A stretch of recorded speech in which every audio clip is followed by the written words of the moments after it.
Hey there, it's Rob Hatch, and welcome to Simple Decisions.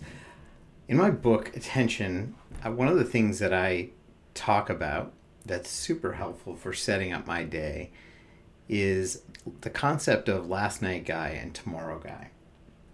We're going to talk about last night and tomorrow first, and we're going to expand this out. The last night guy is the guy that takes care of everything that I need him to take care of so that tomorrow guy has a great day.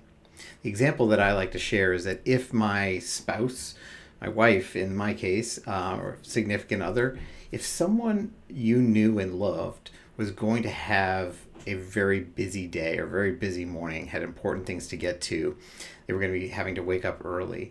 One of the things you might do is help them get prepared the night before. You might help them make sure that their laundry is done, make sure that everything they have, everything they need is all set and packed if they're going away. You might make the coffee for them. All these little things to make their day, getting out and starting their day, that much easier. The thing is, we don't do that for ourselves. We don't always take care of our own needs in the same way. So one of the things that I like to do is like to think about what tomorrow guy needs. And I actually have a list. Each night around 8 o'clock, last night guy, or tonight guy in this case, gets a reminder with that list, a link to that list. I use Google Keep to keep my list. I'll tell you why in a minute. But I get my little list. It's what I call an action stack. And I go through that list to make sure the things that will make my morning better are all set and prepared so that when I wake up, I am ready to go. One of those things might be just reviewing my day before I enter it. I don't want to do that first thing in the morning and as I'm getting ready. I want to know that everything's set.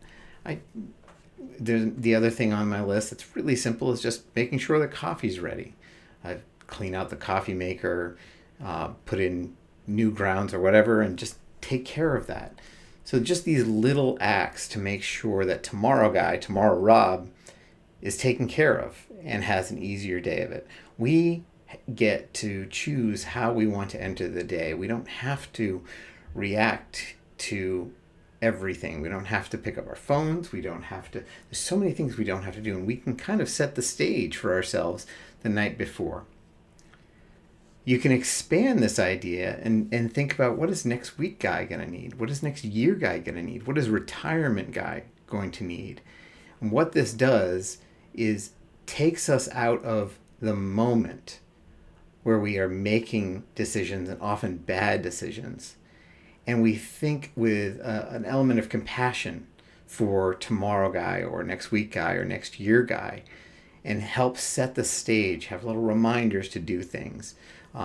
Make sure you're saving enough money for your retirement or whatever it may be that you want in the future. Whatever you think future Rob is going to need, you get to decide now, before you find yourself in that predicament. Before I enter the day tomorrow, I'm going to be sure that everything is ready. So that's it. That's your simple decision for the day. Take a moment tonight, this afternoon, whenever you have some time, and write down some of the things that would make your day that much easier. Make a little list for yourself. Again, I use Google Keep. I like when I check off the boxes, it crosses it out, and then I can restore the whole list. So it helps me move through the list pretty quickly. But make that list for yourself and what would make your day easier. Choose just 3 things or 5 things that you can get done in the evening, at night, to make sure that tomorrow you is going to have a great start to their day. That's it. I'm Rob Hatch, and this has been Simple Decisions.